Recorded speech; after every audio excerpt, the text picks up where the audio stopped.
Denji is a broke, orphaned outcast who can't get a single woman to let him anywhere near her. But his bleak life takes a wild turn when he becomes a devil and catches the attention of a dangerously alluring devil hunter with her own twisted plans. Plans that might just include making some forbidden offspring with him. His luck was so bad, the debt his dead father left him looked more like a phone number than something he could ever repay. His only companion wasn't even human. It was a small devil dog with a chainsaw sticking out of its head named Pochita. To pay off the crushing debt, Denji had already sold a kidney, his right eye, and even one of his balls, though he figured that didn't matter much since he was still a virgin. Even after all that, the debt barely shrank. That's why he took on any job he could find, including hunting devils. We see him slaying a tomato devil with Pochita by his side, working hard just to survive. After the job, a sketchy man, his debt collector, shows up. The guy tells Denji he earned 400,000 yen, but after deducting for interest, fees, and random charges, Denji is left with only 70,000 yen. He starts running the numbers, water bill, electricity, rent, and quickly realizes he'll be stuck living on less than 2,000 yen for the entire month. So, he tells Pochita they'll be having a single slice of stale bread for dinner again. Meanwhile, in the car, the old Yakuza boss gets asked by his ugly driver why they even bother using Denji. The boss explains that Denji's idiot father took his own life and left the debt behind. Professional devil hunters won't sell the devil's bodies, but Denji will do anything for money. Right then, the car pulls up beside Denji. The driver, just messing with him, offers 100 yen if he eats a cigarette. Denji, without hesitation, puts it in his mouth and chews it like it's nothing, just to earn enough for a few extra meals. But once they drive off, he spits it out and walks away with the cash. Later that evening, Denji vents to Pochita, complaining about how pathetic his life is. He can't even afford jam for his bread. Then he says one day, just maybe, he'll get lucky enough to have a girlfriend who'll touch his one lonely ball. Hey yo, what the fuck? He pauses, remembering the day his father died. After the suicide, the same Yakuza thug told him he had to pay 700,000 yen by the next day or they'd chop him into pieces and feed him to the dogs. Denji ran into a weird little devil with a chainsaw sticking out of its face, Pochita. Back then, that busted thing actually wanted to slice him up. But Denji, being broke, broken, and basically done with life, told it to just get it over with.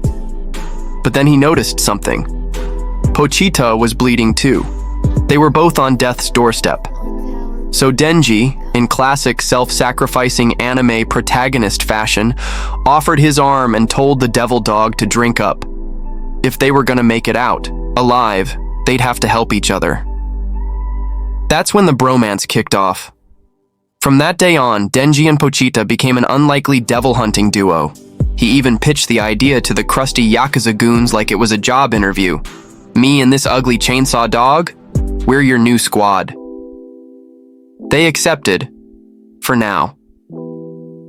One night, Denji was chilling, talking to Pochita about his totally reasonable dreams, some jam on bread, and maybe a girl to smash. But mid-simp rant, he started coughing up blood. Turns out, his mom died with the same symptoms. Cue the knock at the door. The old wrinkly fart from the Yakuza showed up, saying there was another devil to kill. So off they went to an abandoned factory, which totally didn't scream trap or anything. On the way, Denji asked what devil he'd be facing, but the geezer suddenly acted all sus and said they didn't need him anymore. Before Denji could even ask, "The hell you mean?" a zombie shanked him from behind like it was prison rules. Plot twist. The Yakuza had sold their souls to the Betrayal zombie devil for power, but got scammed hard. Instead of getting OP powers, they all turned into crusty, brain-dead zombie minions. The zombie devil, who looked like he'd lost a fight with a blender, ordered his new zombie squad to chop Denji into bite-sized chunks and toss him like expired meat. Denji tried to run for it, even with a knife in his gut, but just as he got close to the exit, bam! Another slash. He dropped. The zombies swarmed like discount Walking Dead extras, stabbing him over and over until the dude was barely twitching. Then, they dumped his mangled body and Pochita into a literal trash heap. But Denji's blood, stubborn as hell, managed to leak into Pochita's mouth, and boom, the dog devil woke up. Pochita suddenly remembered a moment when Denji had said he'd probably die fighting some dumb devil one day. But what scared him more was leaving Pochita behind to starve, hunted, and alone. Denji had told him, "If I kick the bucket, take my body and run, live a normal life, die a normal death, no devil hunter BS." That memory straight up activated Pochita's hidden plot armor. The little guy pieced Denji's busted body back together like a horror movie puzzle and merged with his heart. Inside a dream, Denji saw Pochita one last time. The devil said he gave him his heart, literally. In exchange, he just wanted to see Denji live out those dumb dreams, even the cheek clapping part.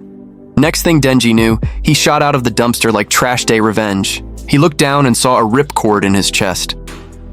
Pochita had become his heart. Talk about a glow up. The zombie devil looked shook like, "Bro, you were supposed to be dead."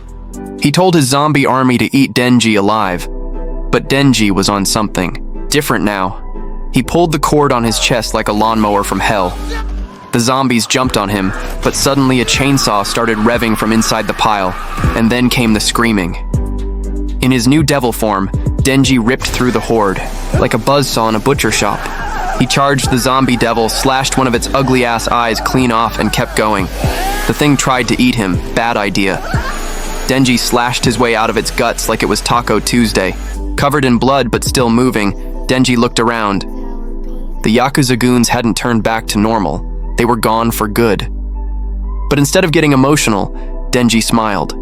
No more debt, no more loan sharks, just freedom and an excuse to keep slicing things up. So he kept chopping zombies like it was a job interview for Hell's Kitchen until morning hit. Later, a car rolled up. 3 devil hunters stepped into the factory, only to realize they were late. The devil had already been diced. Then they saw Denji. Their red-haired leader walked up, took one sniff, and said, "You don't smell human, or devil." Denji, half dead and fully unhinged, looked up and begged her to hug him. Specifically, chest first.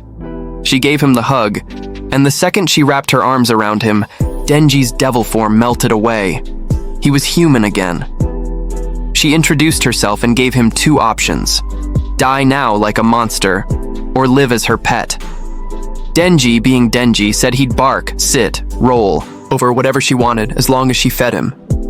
Makima took Denji to her car and, once inside, casually informed him that from now on, he would be her dog.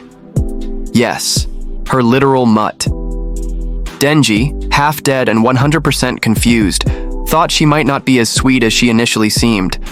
Another crappy boss? Fantastic. Just what his broke, bloodied self needed. But before he could spiral further, his stomach betrayed him with a loud growl.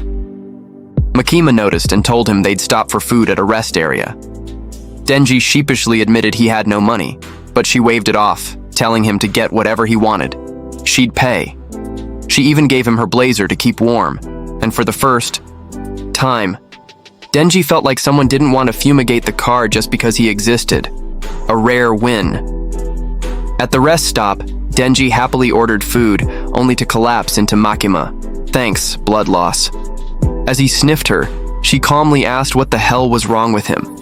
Denji explained that his pet devil, Pochita, had saved his life by replacing his heart. Instead of running away screaming, Makima told him no human had ever been saved by a devil like that, but she believed him. She said she had a killer nose and could smell both human and devil inside him. According to her, Pochita still lived within him. Denji, touched, promptly blacked out. He later woke up with his head on Makima's lap. Lucky bastard. He jumped up, hungry and dazed. Makima asked if he could eat by himself. Like a true helpless Sigma, Denji replied, "Nope." So she fed him. After every bite, he barked. Literally. She introduced herself as Makima. Denji, no time for small talk, bluntly asked what kind of guys she liked. She told him she liked the Denji type. The man processed it like a Windows 98 PC and realized he might actually have a shot at clapping her cheeks. Makima then took him to the Devil Hunter HQ. While she gave him the grand tour, Denji was too busy fantasizing about jiggling her jugs. Priorities. she handed him a uniform and introduced him to a senior devil hunter with a pointy ponytail, Aki, who'd be his partner. Denji was instantly disappointed. He wanted to work beside Makima's sweet, sweet presence.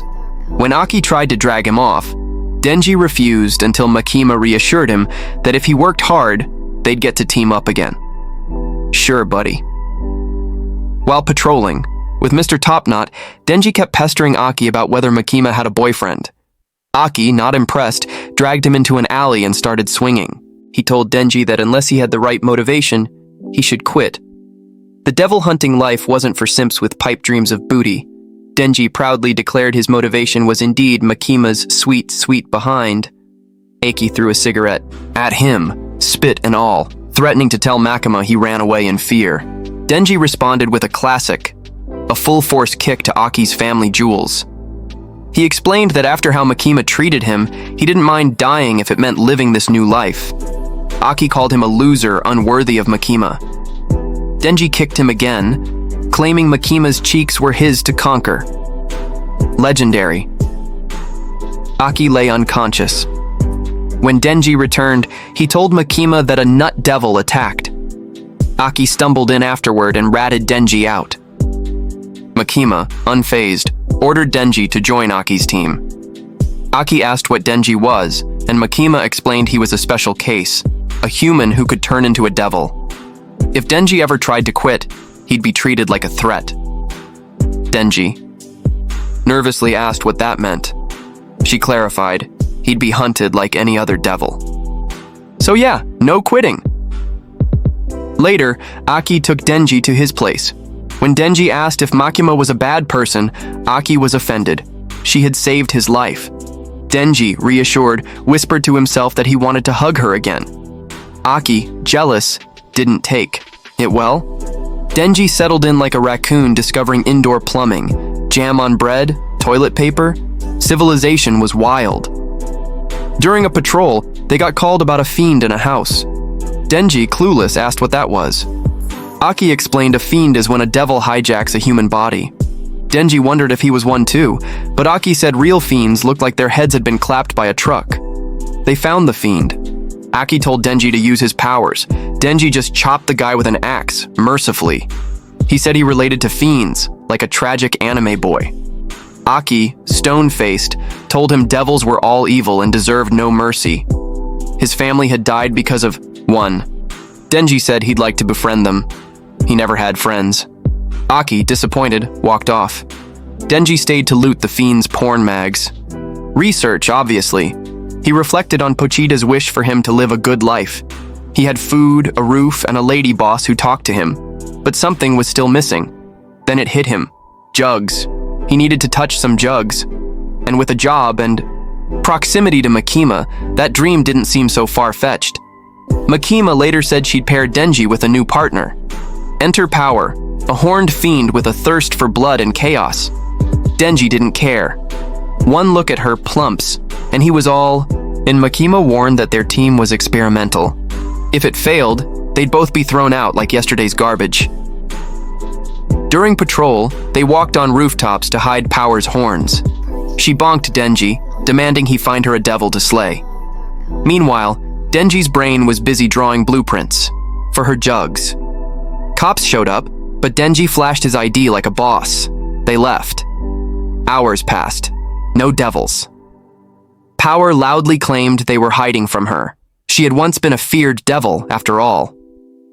Denji realized Aki probably stuck him with her, on purpose. Suddenly, Power smelled blood. She ran off and splattered a sea cucumber devil using a blood hammer. No hesitation. Just boom, devil confetti. After the mess with the devil, Makima showed up on location, radiating her usual calm but scary energy. She didn't waste time before scolding both Power and Denji, telling them that devil hunters had already been dispatched to handle the situation. She tore into Power specifically, saying that as the blood devil, her inability to control her impulses made her look more like a hormonal maniac than a qualified devil hunter. Power, like the chaotic gremlin she was, immediately panicked and threw Denji under the bus, blaming him for telling her to fight the devil in the first place. Denji, naturally offended, called her out and said she was full of crap, that she jumped in on her own. Makima watched their loser argument unfold. With that dead-eyed expression of hers, then coldly told them to shut up. Power, to Denji's surprise, actually obeyed instantly. That creepy obedience gave him chills. Later, while Denji was grabbing some drinks, probably to cool his dumb brain down, Power joined him. Denji told her that, believe it or not, he actually liked his new life and didn't want to lose it because she refused to be a decent team player. Power, suddenly getting soft, spotted a cat and started petting it. That's when she revealed her backstory. She once had a cat named Mioi, yes really, who got kidnapped by a devil. Before she could rescue Mioi, she ended up joining Makima, a human she instinctively hated, because she figured that with Makima's help, she might actually save the poor furball. Basically, her whole motivation was cat-based. Denji, being the absolute horn dog that he was, thought her reason was stupid and proudly claimed that his goal, touching boobs, was way more valid. Power, clearly tired of his simp energy, casually offered to let him grope her melons if he helped her get Mioi back. With that milk-fueled dream now achievable, Denji lit up like a horny Christmas tree. What a tool! Snatching innocent cats! Well, that ain't happening on my watch! The devil hunters somehow gave Power permission to roam free, though one of them raised a brow and asked why the hell she needed permission in the first place. She shrugged and said it's because she had a tendency to bite off people's pickles. What kind of messed up pickle fetish that was? Nobody asked further. They hopped on a train to go hunt the devil. Denji, being Denji, kept peeking at Power's plots during the ride. He even shared that he once had a pet named Pochita, who might be gone physically, but still lived inside him. Power, ever the emotionally blunt maniac, told him to quit being a pathetic loser and move on. Denji swore right there and then he would never clap her. Meanwhile, Makima was busy reporting to the higher-ups. They wanted a status update on her new recruits. She calmly reported that Denji and Power were definitely weirdos, but the kind of weirdos she might actually find useful in the future. On her way home, her assistant Aki expressed his disgust with Denji, asking what she even saw in him. Spilling her coffee, Makima explained that devils are named after what people fear, and the more feared the name, the stronger the devil. For example, a coffee devil would be a joke, but a truck devil would be nightmare fuel, because no one wants to get isekai'd by a 10-wheeler. With Denji being able to turn into the chainsaw devil, Makima saw great potential in him. Probably not the type you'd bring home to mom, but still a useful meat saw. Back with Denji and Power, they finally reached an old abandoned house. Power claimed the devil was hiding in there with Mioi, but Denji, in a rare moment of using his brain, realized something was fishy and asked why she would walk into a trap knowing the cat could be used as a hostage.